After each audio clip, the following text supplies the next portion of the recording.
4ನೇ ಅಧ್ಯಾಯ. ಬಿತ್ತುವವನ ಸಾಮತಿ. ಯೇಸುಸ್ವಾಮಿ ಗಲಿಲೇಯ ಸರೋವರದ ತೀರದಲ್ಲಿ ಮತ್ತೆ ಬೋಧಿಸಲಾರಂಭಿಸಿದರು.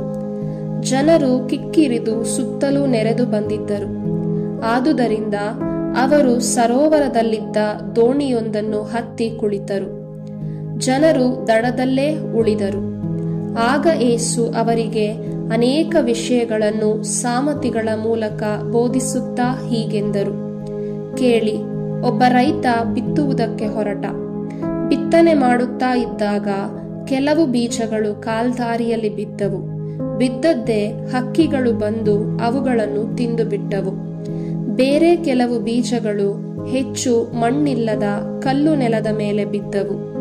ಅಲ್ಲಿ ಮಣ್ಣು ಬಹಳ ತೆಳ್ಳಗಿದ್ದುದರಿಂದ ಅವು ಬೇಗನೆ ಮೊಳೆತವು. ಬಿಸಿಲೇರಿದಾಗ ಬಾಡಿದವು. ಆಳವಾಗಿ ಬೇರೂರಲು ಆಗದ ಕಾರಣ ಅವು ಒಣಗಿ ಹೋದವು. ಇನ್ನೂ ಕೆಲವು ಬೀಜಗಳು ಮುಳ್ಳು ಪೊದೆಗಳ ನಡುವೆ ಬಿದ್ದವು. ಮುಳ್ಳು ಪೊದೆಗಳು ಸಸ್ಯಗಳ ಸಮೇತ ಅವುಗಳನ್ನು ಅದುಮಿಬಿಟ್ಟವು. ಆದುದರಿಂದ ಅವು ಫಲ ಕೊಡಲಿಲ್ಲ. ಇನ್ನೂ ಕೆಲವು ಬೀಜಗಳು ಹದವಾದ ಭೂಮಿಯಲ್ಲಿ ಬಿದ್ದವು. ಅವು ಮೊಳೆತು ಬೆಳೆದು ತೆನೆ ಬಿಟ್ಟವು. ಅವುಗಳಲ್ಲಿ ಕೆಲವು 30ರಷ್ಟು, ಕೆಲವು 60ರಷ್ಟು, ಮತ್ತೆ ಕೆಲವು 100ರಷ್ಟು ಫಸಲನ್ನು ಕೊಟ್ಟವು. ಈ ಸಾಮತಿಯನ್ನು ಹೇಳಿದ ಬಳಿಕ ಯೇಸು, ಕೇಳುವುದಕ್ಕೆ ಕಿವಿಯುಳ್ಳವನು ಕೇಳಿಸಿಕೊಳ್ಳಲಿ ಎಂದರು. ಸಾಮತಿಗಳ ಉದ್ದೇಶ.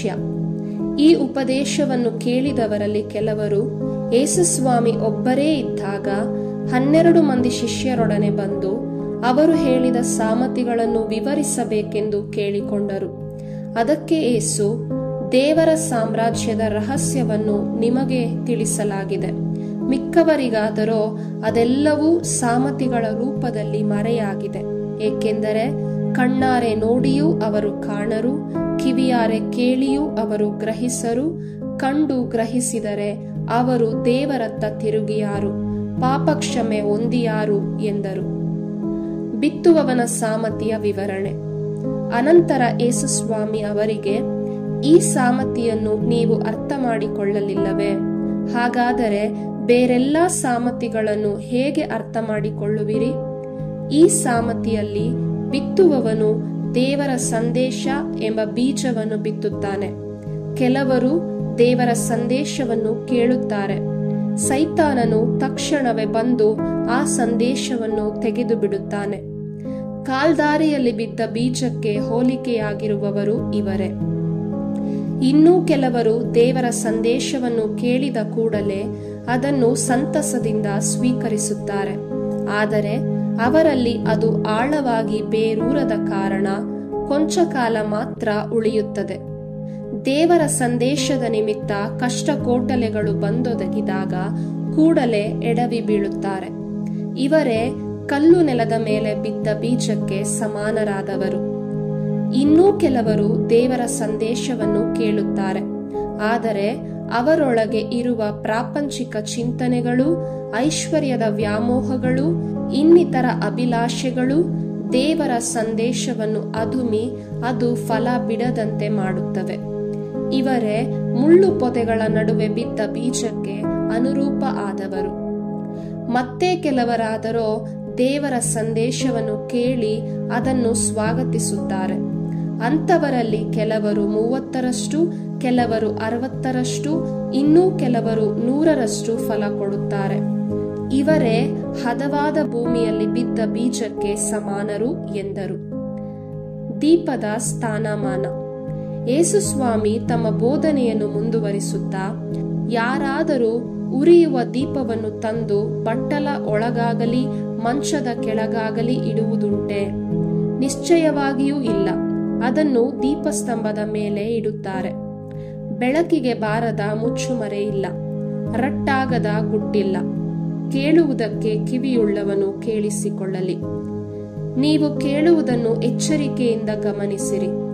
ಇತರರಿಗೆ ನೀವು ಕೊಟ್ಟ ಅಳತೆಯಲ್ಲೇ ದೇವರು ನಿಮಗೂ ಅಳೆದು ಕೊಡುವರು, ಇನ್ನೂ ಅಧಿಕವಾಗಿ ಕೊಡುವರು. ಉಳ್ಳವನಿಗೆ ಇನ್ನೂ ಹೆಚ್ಚಾಗಿ ಕೊಡಲಾಗುತ್ತದೆ, ಇಲ್ಲದವನಿಂದ ಇರುವ ಕಿಂಚಿತ್ತನ್ನೂ ಕಸಿದುಕೊಳ್ಳಲಾಗುತ್ತದೆ ಎಂದರು. ಬೆಳವಣಿಗೆಯ ರಹಸ್ಯ. ಯೇಸುಸ್ವಾಮಿ ಇನ್ನೊಂದು ಸಾಮತಿಯನ್ನು ಹೇಳಿದರು. ದೇವರ ಸಾಮ್ರಾಜ್ಯವು ರೈತನೊಬ್ಬನು ತನ್ನ ಹೊಲದಲ್ಲಿ ಮಾಡಿದ ಬಿತ್ತನೆಗೆ ಹೋಲಿಕೆಯಾಗಿದೆ. ಬಿತ್ತನೆಯಾದ ಬಳಿಕ ಅವನು ರಾತ್ರಿಯಲ್ಲಿ ಮಲಗಿರಲಿ ಹಗಲಲ್ಲಿ ಎದ್ದಿರಲಿ ಅವನಿಗೆ ಹೇಗೆಂದು ತಿಳಿಯದೆಯೇ ಆ ಬೀಜವು ಮೊಳೆತು ಬೆಳೆಯುತ್ತಿರುತ್ತದೆ.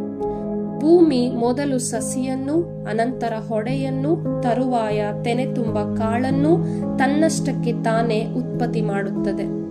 ಬೆಳೆಯು ಮಾಗಿದಾಗ ಸುಗ್ಗಿಯು ಬಂತೆಂದು ವ್ಯವಸಾಯಗಾರನು ಕುಡುಗೋಲನ್ನು ಬಳಸುತ್ತಾನೆ ಎಂದರು.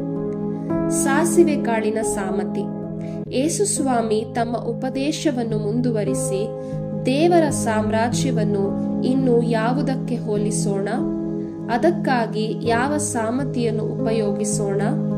ಭೂಮಿಯಲ್ಲಿರುವ ಕಾಳುಗಳಲ್ಲಿ ಅತಿ ಚಿಕ್ಕದಾಗಿರುವ ಸಾಸಿವೆ ಕಾಳಿಗೂ ಅದನ್ನು ಹೋಲಿಸಬಹುದು. ಸಾಸಿವೆ ಕಾಳು ಚಿಕ್ಕದಾಗಿದ್ದರೂ ಬಿತ್ತನೆಯ ತರುವಾಯ ಮೊಳೆತು ಎಲ್ಲಾ ಕಾಯಿ ಪಲ್ಯದ ಸಸ್ಯಗಳಿಗಿಂತಲೂ ದೊಡ್ಡದಾಗಿ ಬೆಳೆಯುತ್ತದೆ. ಹಕ್ಕಿಗಳು ಕೂಡ ಬಂದು ಅದರ ನೆರಳಿನಲ್ಲಿ ಗೂಡು ಕಟ್ಟಿ ವಾಸಿಸುವಷ್ಟು ದೊಡ್ಡದಾದ ರೆಂಬೆಗಳನ್ನು ಅದು ತಳೆಯುತ್ತದೆ ಎಂದರು. ಸಾಮತಿಗಳ ಪ್ರಯೋಗವೇಕೆ? ಯೇಸುಸ್ವಾಮಿ ಈ ಬಗೆಯ ಸಾಮತಿಗಳನ್ನು ಉಪಯೋಗಿಸಿ ಜನರಿಗೆ ದೇವರ ಸಂದೇಶವನ್ನು ಅವರವರ ತಿಳುವಳಿಕೆಗೆ ತಕ್ಕಂತೆ ಉಪದೇಶಿಸುತ್ತಿದ್ದರು.